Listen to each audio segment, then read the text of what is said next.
Star Shivam Dutt Mehta. देखिए 2024 के चुनाव में प्रधानमंत्री नरेंद्र मोदी ही साफ तौर पर जो है वो पीएम कैंडिडेट हैं। उनका दूसरा कोई विकल्प जनता को फिलहाल समझ में नहीं आ रहा, लेकिन लोग हमेशा ये अटकलें या सवाल रखते हैं कि मोदी की टक्कर का कोई दिग्गज नेता पार्टी में और पार्टी के बाहर अगर है, फिर है कौन? आज का हमारा चर्चा का जो विषय है वो यही है। अगर नरेंद्र मोदी की जगह पीएम कैंडिडेट हो और वो साथ रहना और चैलेंज करना, वही वही त्रिपाठी जी, वही तो एक सिचुएशन बिहार में बनी।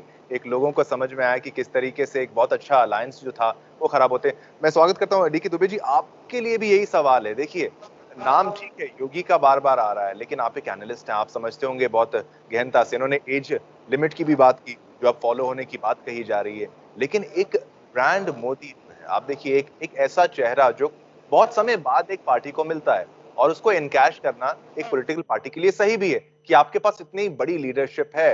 वर्ल्ड लेवल पर उनको एक्लेमेशन ये मिला हुआ है। मतलब विदेश नीति की उनकी बात करिए, देश के अंदर की बात करिए, आप क्या मानते हैं? अगर कोई विकल्प उनके सिवा है तो पहला अगर योगी है, अगर आप उस बात से सहमत हैं तो ठीक, अगर उसके बाद आप नाम लेना चाहते हैं, क्या अमित शाह? देखिए, विकल्प की जहां तक बात की जाती है तो मुझे ये समझ में आता है कि भारतीय जनता पार्टी एक ऐसी पार्टी है जिसमें कल क्या होगा किसी को नहीं मालूम।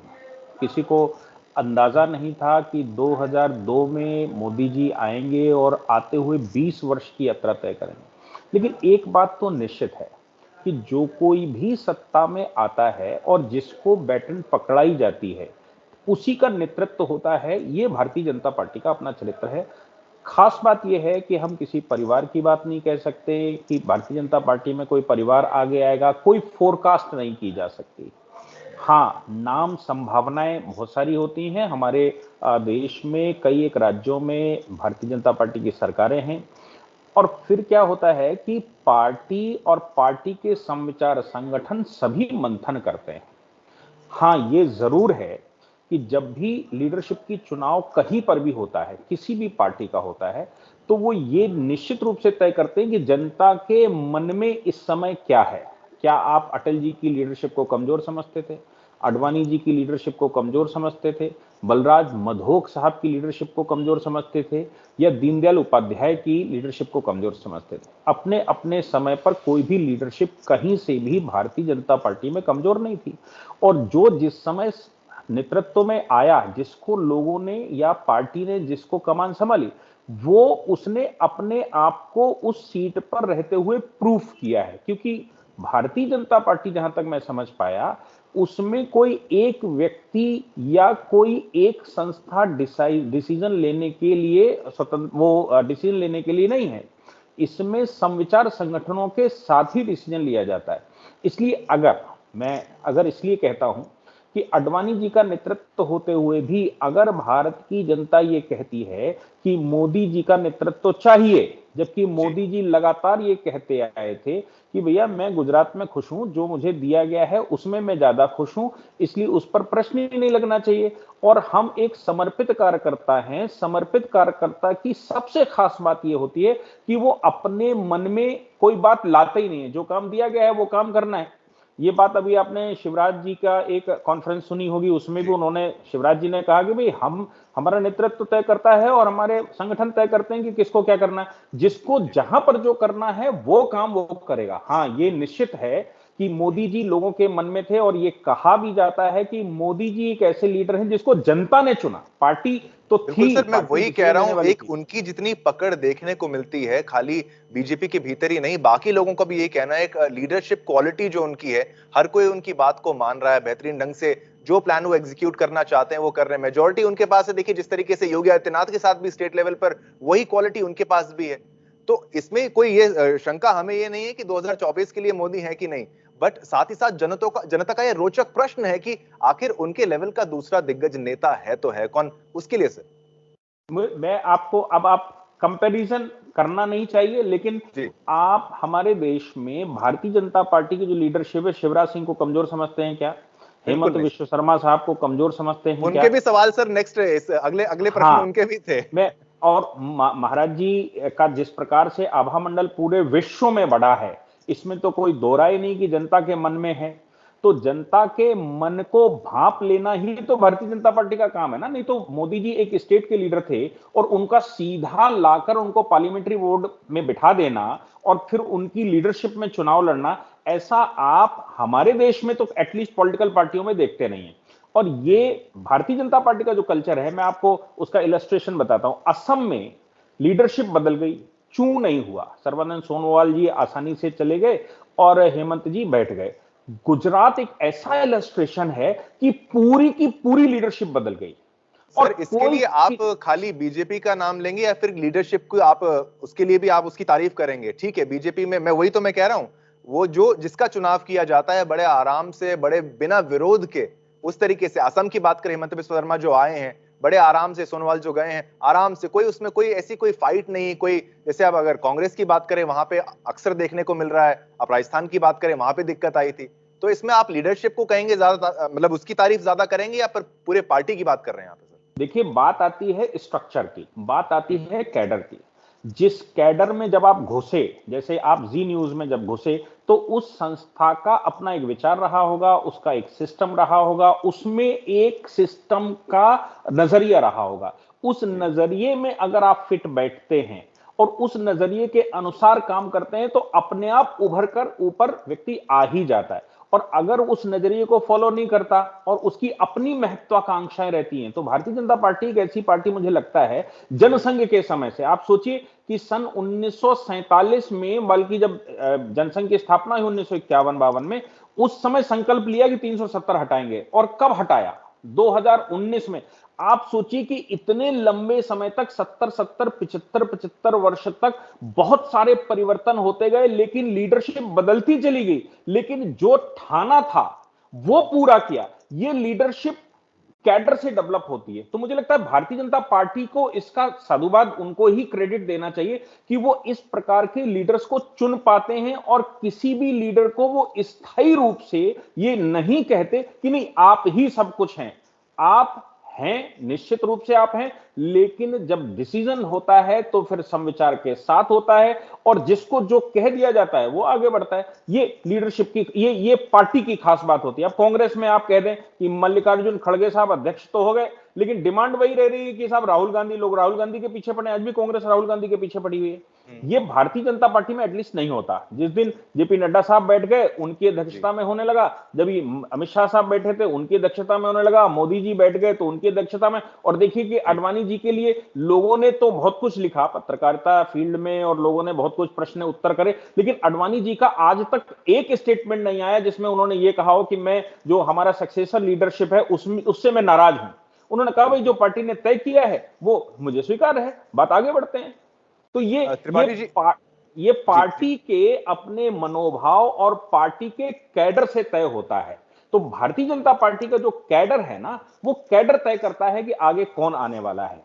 लीडरशिप की भारतीय जनता पार्टी में मुझे नहीं लगता कि कमी है, बहुत सारे नाम हैं। अब जनता अगर योगी जी के नाम को लेकर आगे बढ़ती है तो क्या फर्क पड़ता है कि प्रधानमंत्री के रूप में मोदी जी की जगह योगी जी बैठेंगे या फिर हेमंत बिस्व शर्मा बैठे, क्योंकि शासन तो पार्टी के विचार के अनुसार होना है। शासन व्यक्ति के विचार के आधार पर नहीं होना। व्यक्ति यहां प्रिवेल नहीं करता, यहां पार्टी सही तरीके से समझाया कैसे यहाँ पर राहुल गांधी भी हैं, अरविंद केजरीवाल, दुबे जी बहुत बड़ा नाम सामने एक आ रहा है एज एन ऑपोजिशन भी भारतीय जनता पार्टी के लिए। ममता बनर्जी का नाम तो खैर आता ही है, लेकिन अरविंद केजरीवाल की अगर मैं यहाँ पर बात करूं, किस तरीके से आप देखते हैं कि अभी की बात नहीं कर रहा, देखिए सालों साल लग जाते हैं किसी पॉलिटिकल पार्टी को एक ऐसा ग्राउंड स्टैब्लिश करने के लिए जहां पर उसकी बहुत मजबूत पकड़ है। दिल्ली में इनकी पकड़ बन गई, पंजाब में इन्होंने पकड़ बना ली। आप क्या समझते हैं अब ये 2024 के इलेक्शंस या उससे आने वाले, चलिए 2024 भी नहीं मानते, उसके बाद वाले इलेक्शंस में आम आदमी पार्टी की ग्रोथ क्या ऊपर रहेगी या फिर कुछ नहीं? देखिए, एक चीज तो मस्तिष्क में सदैव रखनी चाहिए कि किसी भी पार्टी की ग्रोथ उसकी आइडियोलॉजी और सत्य के आधार पर होती है। जी। आइडियोलॉजी कैडर, जैसे मैंने कहा कि संघ का कैडर सन 1925 से बनना शुरू हुआ था और जनसंघ का कैडर 1951-52 से बनना शुरू हुआ और बनते बनते 2014 में फुल फ्लैश सरकार आई। और इसी प्रकार बीच बीच में आपको बहुत सारे मुख्यमंत्री बनते दिखाई पड़ेंगे, आपको देवगौड़ा भी दिखाई पड़े, आपको इंद्र कुमार गुजराल भी दिखाई पड़े और बहुत सारे राज्यों में इस तरह की सरकारें बनती आपने देखी। लेकिन सवाल ये पैदा होता है कि आज जो आपने नया प्रोडक्ट, जैसे मैं अगर प्रोडक्ट की बात करूं, तो आप नया प्रोडक्ट लेकर आए हैं, उसका बड़ा आकर्षण है, उसका बड़ा एडवर्टाइजमेंट है, उसके विषय में आपके पास बड़ी बड़ी अच्छी अच्छी बातें हैं, और जो सामने वाला है उसकी कमियां गिनाने के लिए आपके पास अभी अवसर है। लेकिन जिस समय आप सत्ता में और सरकार में आते हैं, तो सरकार में दो चीजें देखी जाती हैं। एक तो आवश्यकता देखी जाती है कि भाई अभी जनता जो है वो क्या मांग रही है, उसको क्या आवश्यकता है। दूसरी ये है कि आइडियोलॉजी क्या है। तो मुझे नहीं लगता कि अरविंद केजरीवाल जी, उनका कैडर बड़ा है, इसमें कोई शक नहीं है, लेकिन उनके पास अभी प्रॉपर कैडर नहीं है।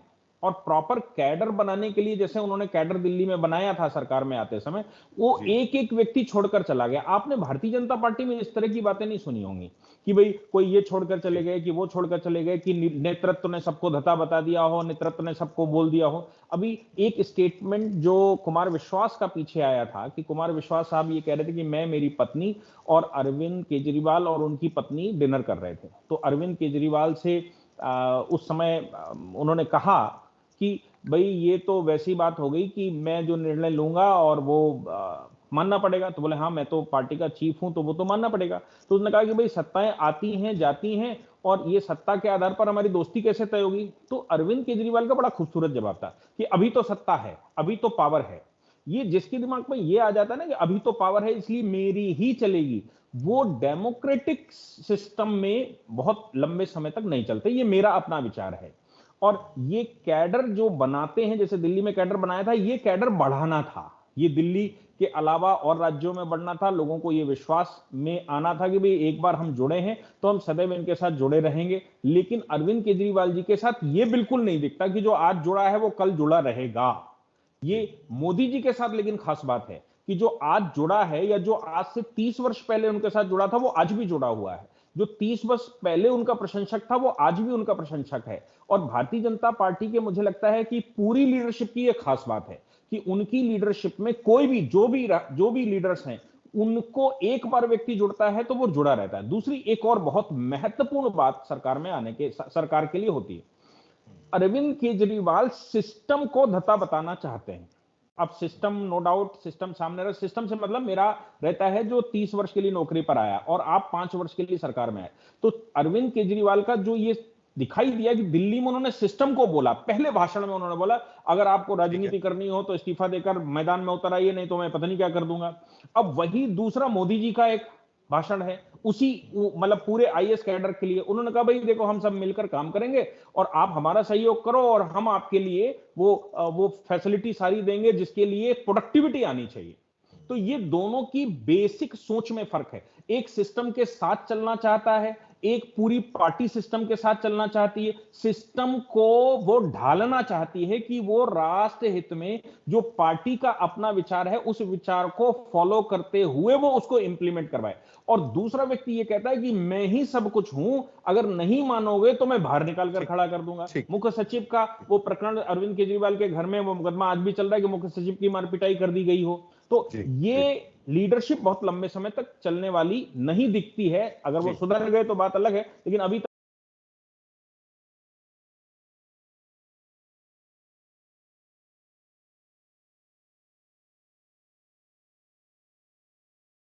ठीक।